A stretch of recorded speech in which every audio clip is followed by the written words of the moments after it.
Shalom, damai di hati.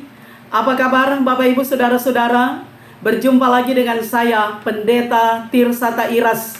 Saat ini sebagai Ketua Badan Pekerja Majelis Jemaat Gemim El Roy Malalayang, wilayah Manado Malalayang, akan membagikan kebenaran firman Tuhan dalam kitab Pengkhotbah, pasalnya yang ke-11, ayatnya yang pertama hingga ayatnya yang ke-8, dalam tema kemurahan hati mendatangkan kesejahteraan bersama.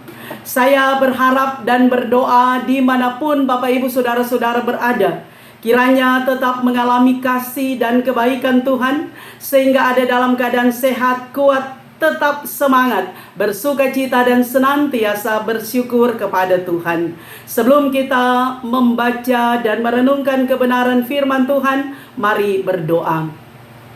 Terpujilah Engkau ya Tuhan Allah, Bapa yang kekal di dalam Yesus Kristus yang adalah Tuhan, Juru Selamat kehidupan kami. Yesus yang adalah firman yang hidup. Kami senantiasa membutuhkan firman sebagai pedoman dalam perjalanan kehidupan kami. Saat ini kami akan belajar firman-Mu.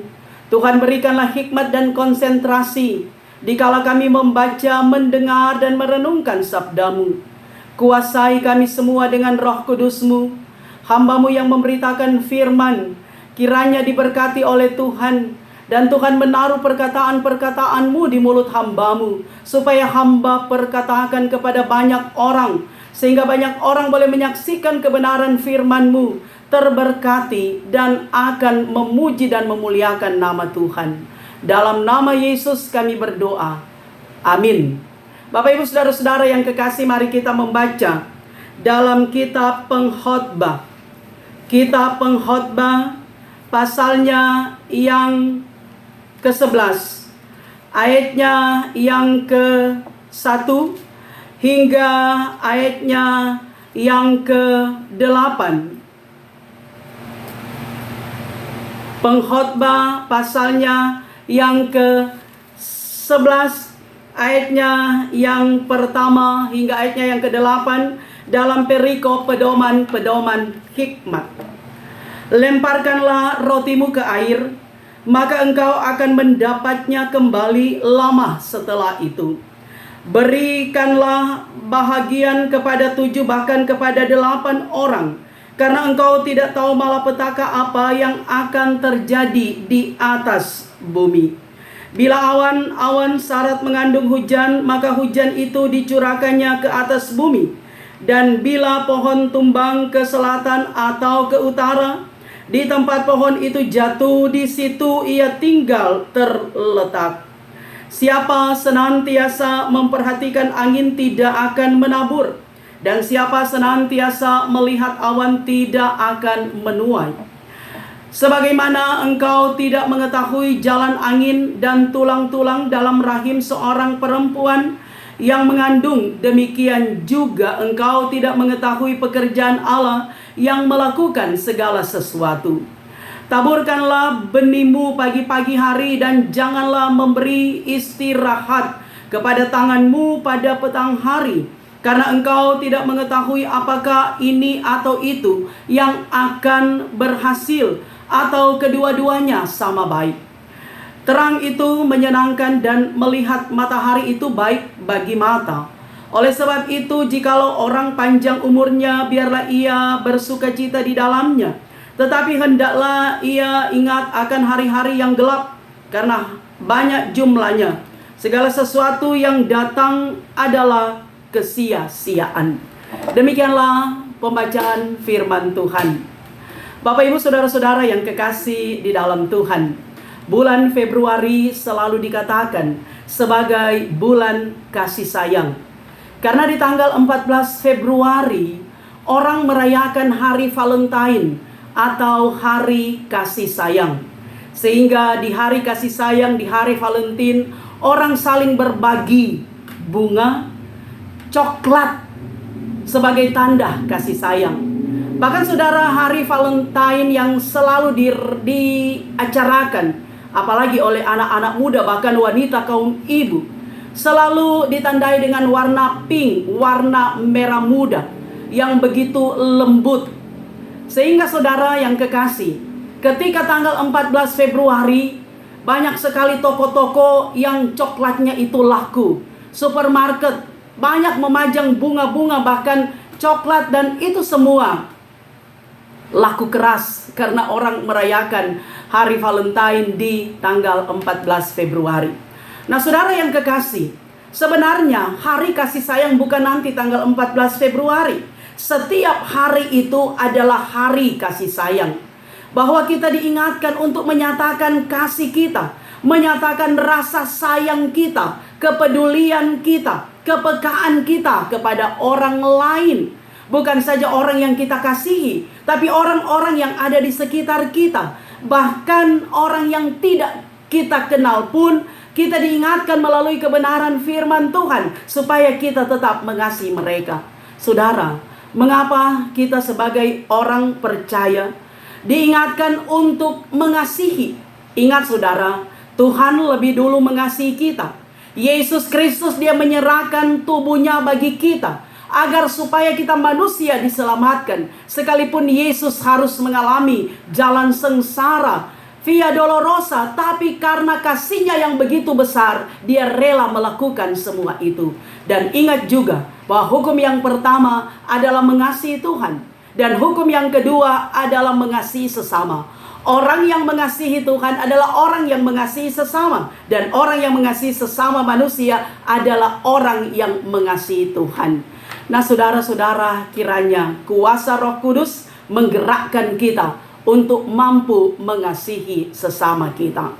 Saudara yang kekasih, saat ini kita ada dalam perenungan kitab Pengkhotbah, di mana saudara, kitab Pengkhotbah ini dalam catatan itu ditulis oleh Raja Salomo.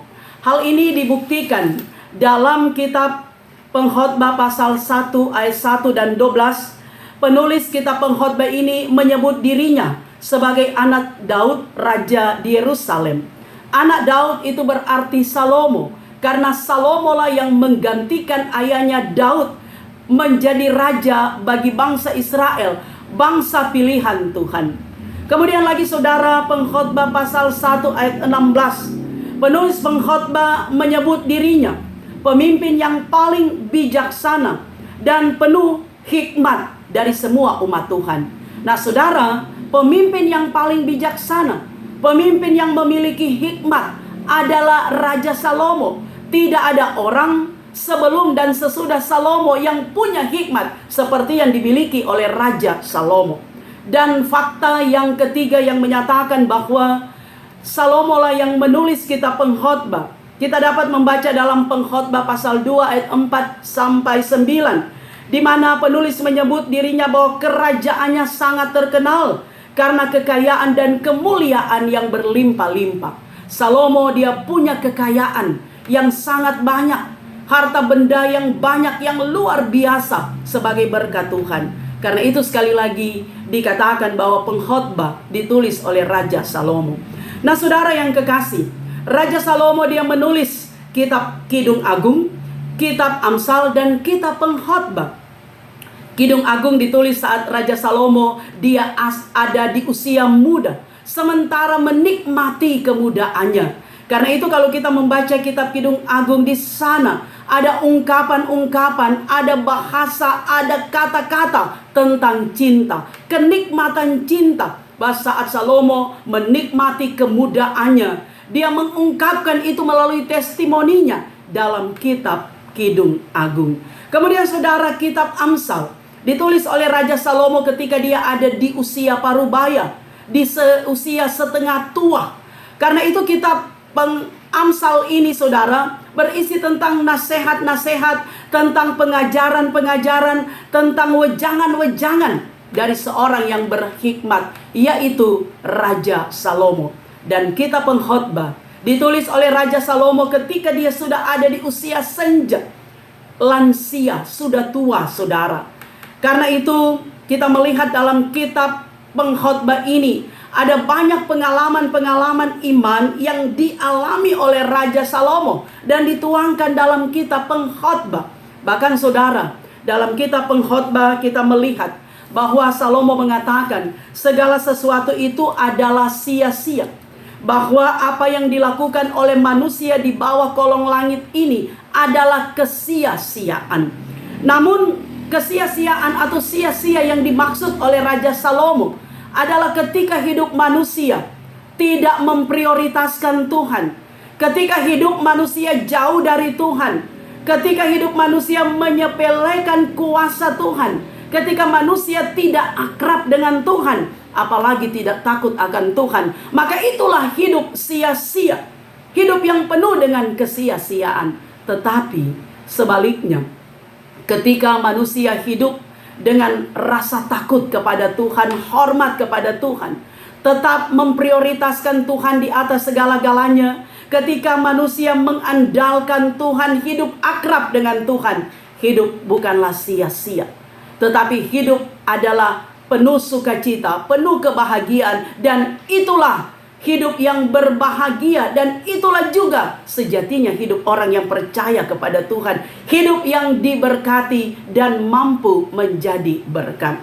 Nah, saudaraku yang kekasih di dalam Tuhan, perenungan kita dalam kitab Pengkhotbah pasalnya yang ke-11 ini ayat 1 sampai 8, sang penulis yaitu Raja Salomo menegaskan bahwa semua orang tidak tahu apa yang akan terjadi tentang masa depan, tentang hari esok.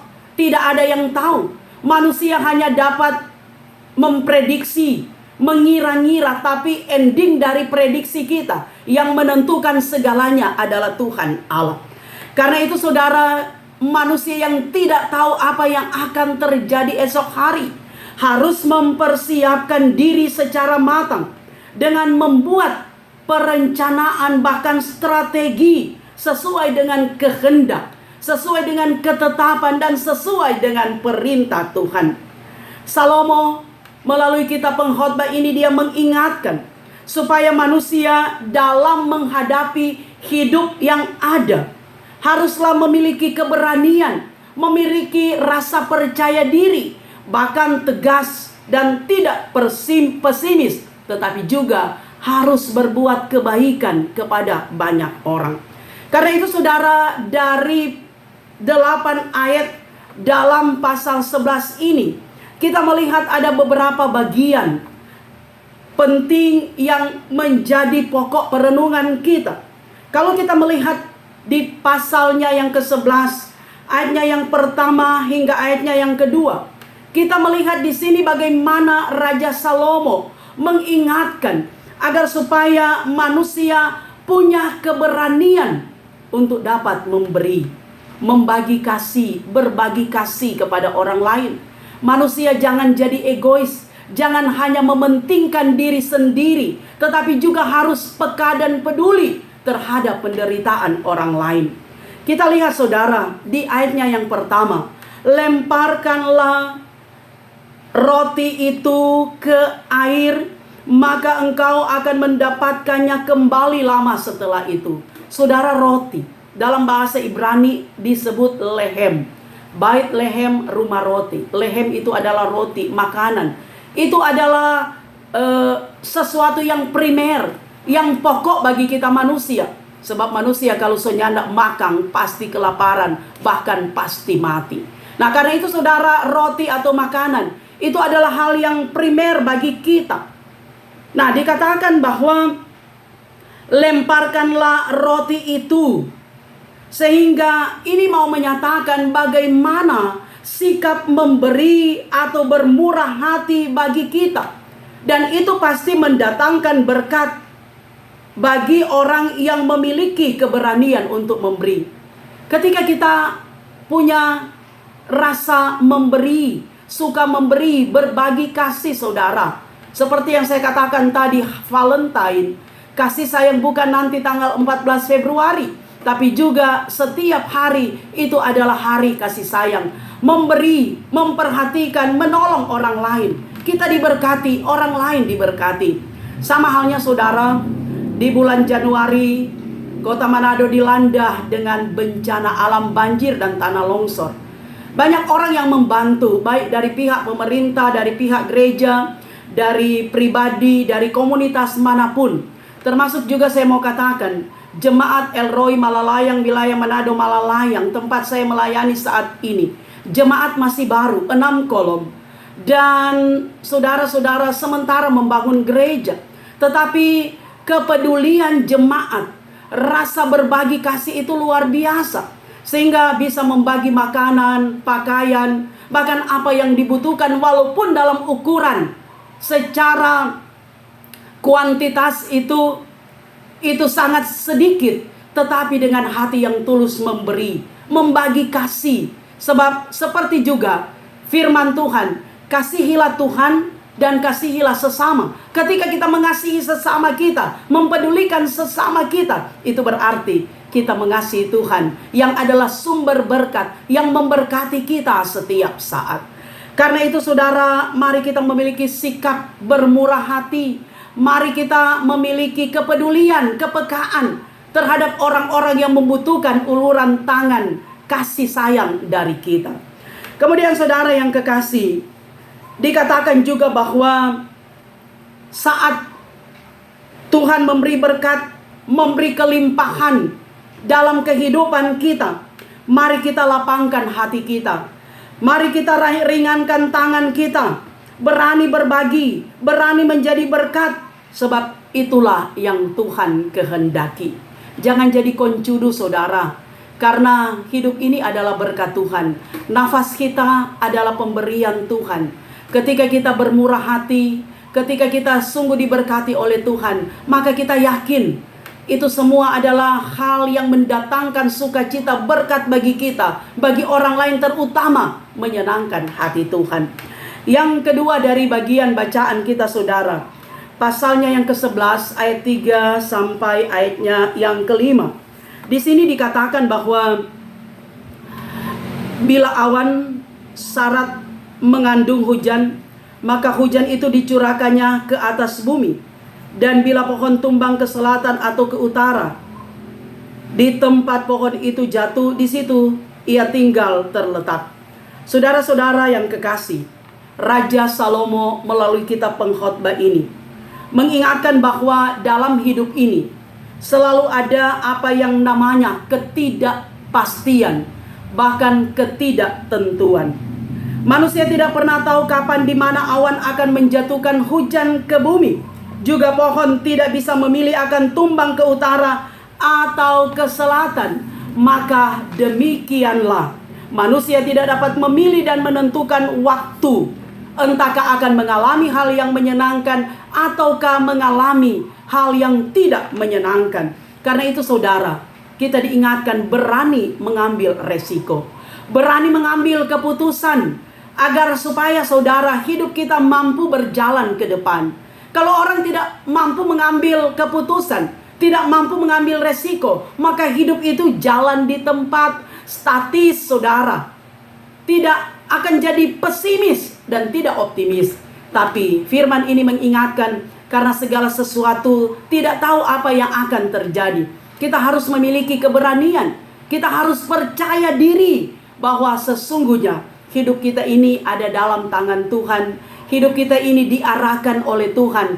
Tangan kita dipegang oleh Tuhan. Kaki kita, langkah kita diatur oleh Tuhan. Karena itu yang paling penting adalah kita berserah kepada Tuhan. Ketika kita memprioritaskan Tuhan di atas segala-galanya, dan kita meyakini bahwa Tuhan tidak pernah meninggalkan kita. Tuhan adalah Immanuel, selalu beserta dengan kita. Dia dengan tiang awan berjalan di waktu siang, dengan tiang api berjalan di waktu malam, menyertai, menuntun, menjaga, membentengi, dan memberkati kehidupan kita. Karena itu kita harus memiliki keberanian saudara. Nah kemudian saudara, kita juga diingatkan bahwa keberanian yang kita miliki itu harus punya alasan. Sebab orang kalau terlalu berani, orang akan bertindak basa bodoh atau jadi buta-buta saudara. Dan akibatnya itu adalah kesia-siaan. Tapi keberanian yang dimiliki itu berdasarkan hikmat dari Tuhan. Kita minta petunjuk, kita minta hikmat daripada Tuhan. Melakukan sesuatu, merencanakan sesuatu, dan mengambil keputusan. Sama dengan Salomo. Ketika dia jadi raja, yang ia minta adalah hikmat. Karena itu ketika Salomo mengambil keputusan menentukan siapa ibu dari anak yang masih hidup, tepat yang dilakukan oleh Salomo. Dia berani mengambil keputusan, mengambil resiko, karena dia minta hikmat dari Tuhan. Itulah juga kita, saudara. Kita harus minta hikmat dari Tuhan. Jangan menyepelekan suara Tuhan. Jangan menyepelekan firman dan kehendak Tuhan. Tapi mintalah hikmat Tuhan, mintalah inspirasi dari Tuhan, agar supaya kita mampu melakukan segala sesuatu, dan apa yang kita lakukan tidak sia-sia, tapi justru berkenan kepada Tuhan. Kemudian saudara, yang ketiga, dari bacaan kita melalui kitab pengkhotbah ini, kita diingatkan supaya kita memiliki keberanian, bekerja keras, berusaha, saudara. Dikatakan dalam bacaan kita, di ayatnya yang ke-6, taburkanlah benihmu pagi-pagi hari, dan janganlah memberi istirahat kepada tanganmu pada waktu petang hari, karena engkau tidak mengetahui apakah ini atau itu yang berhasil, atau kedua-duanya sama baik. Saudara, taburkanlah benihmu pagi-pagi. Pagi-pagi itu menandakan, saudara, tentang kehidupan orang yang rajin. Orang kalau rajin, dia bangun pagi. Orang kalau dia rajin, maka sebelum ayam berkokok dia sudah bangun, bekerja. Sebagai petani bekerja di ladang, sebagai seorang namanya seorang pekerja, saudara, pagi-pagi. Bahkan ibu rumah tangga pun, saudara, rajin, pasti bangun pagi, sediakan sarapan pagi, sedia smokol for suami, for anak-anak, saudara. Bahkan membereskan, membersihkan rumah. Itu bukan nanti dilakukan setelah matahari di atas, siang. Orang kalau dia bangun siang, itu berarti orang malas. Tidak menggunakan waktu Tuhan dengan baik, talenta Tuhan dengan baik. Karena itu bangun pagi, tanda orang rajin. Satu hari 24 jam kita manfaatkan untuk hal-hal yang positif, untuk hal-hal yang benar, untuk hal-hal yang mendatangkan sukacita, mendatangkan berkat bukan cuma bagi kita, tapi juga bagi banyak orang, saudara. Karena itu bangun pagi.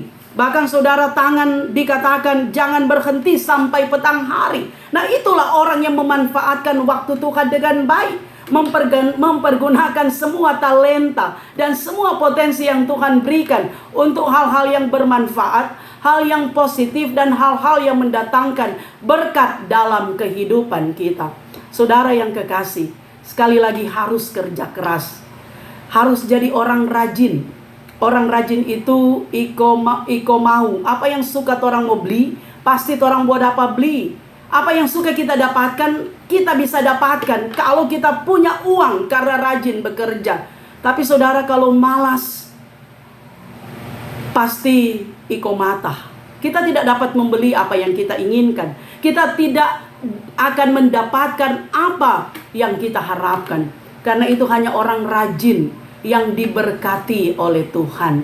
Saudaraku yang kekasih di dalam Tuhan, dari perenungan kita saat ini, mari saudara, kita selalu memiliki keberanian di dalam Tuhan.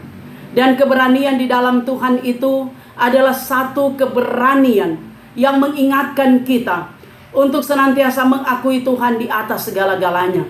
Kita minta hikmat, kita minta kekuatan, kita minta kesehatan dari Tuhan, kita minta berkat dari Tuhan. Dan kita mau mengupayakan itu, kita mau bekerja keras. Dan kita percaya bahwa segala sesuatu yang dilakukan dengan benar, segala sesuatu yang dilakukan sesuai dengan kebenaran firman Tuhan, kehendak Tuhan, pasti mendatangkan sukacita, berkat bagi kita semua. Karena itu saudara, pengkhotbah juga, Raja Salomo dalam kitab pengkhotbah dikatakan bahwa segala sesuatu ada masanya, segala sesuatu ada waktunya. Dalam pasal 3 pengkhotbah, ada waktu kita lahir, ada waktu kita meninggal, ada waktu kita menanam, ada waktu kita panen, ada waktu kita tertawa, ada waktu kita menangis, dan semua waktu yang Tuhan telah tetapkan. Maka dengan berprosesnya kehidupan kita, rotasi bumi berputar pada porosnya, ada siang, ada malam, ada hal yang menyenangkan, tidak menyenangkan. Mari selalu saudara, kehidupan kita terkonsentrasi kepada Tuhan Allah. Sebab Tuhan membuat segala sesuatu indah pada waktunya. Ketika manusia bekerja dengan penuh tanggung jawab, rajin, jujur, setia, artinya sesuai dengan apa yang Tuhan inginkan, maka waktu yang terbaik kita akan menikmati segala sesuatu yang Tuhan siapkan, yang Tuhan sediakan bagi orang rajin, bagi orang berhikmat, orang yang takut akan Tuhan, orang yang mau berusaha. Itulah saudara, kita semua diharapkan menjadi seperti itu. Nah, karena itu saudara yang kekasih, kita percaya bahwa pedoman-pedoman hikmat melalui kebenaran firman Tuhan yang kita renungkan saat ini mengajarkan kepada kita agar supaya kita memiliki kemurahan hati, karena kemurahan hati mendatangkan kesejahteraan bersama sebagaimana yang menjadi tema perenungan kita. Saudara, hati itu dimiliki oleh setiap orang. Orang yang memiliki hati artinya orang yang memiliki kepedulian kepada orang lain. Orang yang mencintai Tuhan adalah orang yang memiliki hati. Saudara, kalau hati kita ini baik, hati kita ini tidak error, pasti kita akan ekspresikan hal-hal yang baik, hal yang benar. Kita akan jadi berkat, saudara. Kata-kata kita itu mensupport orang lain. Sikap tindakan kita juga membawa shalom bagi orang lain. Tapi kalau torang hati ini error, penuh dengan kepahitan, saudara, akar pahit yang selalu mengganggu, maka sulit bagi kita untuk berbuat baik. Karena itu firman dikatakan, hati yang gembira adalah obat yang manjur. Hati yang gembira adalah obat yang manjur. Miliki selalu hati yang gembira, hati yang senantiasa bersuka cita, hati yang di dalamnya dikuasai oleh Roh Kudus, agar supaya kehadiran kita, keberadaan kita di komunitas manapun, itu akan membawa rasa sejahtera bagi banyak orang, akan mendatangkan kegembiraan bagi banyak orang, akan mendatangkan rasa bahagia shalom bagi banyak orang. Dan itulah sejatinya hidup yang beriman kepada Tuhan Yesus. Tidak segampang membalikkan telapak tangan, tapi kita yakin tidak ada yang mustahil. Ketika hidup kita mau dibentuk, diproses oleh Tuhan, maka semua akan indah pada waktunya. Dan Tuhanlah yang memampukan kita. Demikianlah kebenaran firman Tuhan. Tuhan Yesus memberkati kita semua. Mari kita berdoa. Terima kasih Tuhan untuk firman-Mu saat ini. Kiranya kami menjadi orang-orang yang berhikmat, yang takut akan Tuhan, memiliki keberanian, bermurah hati, bekerja keras, tetapi juga melakukan hal-hal yang baik, sehingga kami yakin hidup kami jadi berkat bagi banyak orang.